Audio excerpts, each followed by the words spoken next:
It's something many people take for granted, but the internet is a crucial piece of a child's home education. We know that we have significant number of students and families within our communities that do not have reliable or robust service as far as the internet is concerned. An academic disadvantage that was underscored by the pandemic.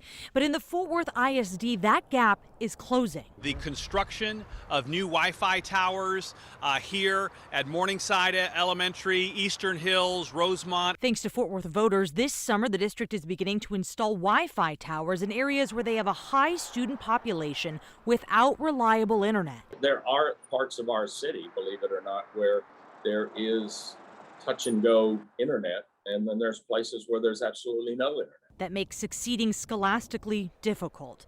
So just how many families will be able to use this free internet? Spokesman Clint Bond says their estimates are based on how many families used district hotspots during the pandemic, so it's at least 21,000, likely more. We do have pre-K. Grandmother Sharon Armstrong, who we interviewed last summer about this, said her grandkids didn't have home internet access at all. It is a luxury. It's either food, medicine, or the internet. The internet will also help parents stay in touch with teachers. This focus from an equity lens, doubling down and investing in those communities in the greatest need first, we believe is the right thing to do. They're hoping to have 25% of this population with access to free internet by the start of school. In Fort Worth, I'm Lauren Zakalik.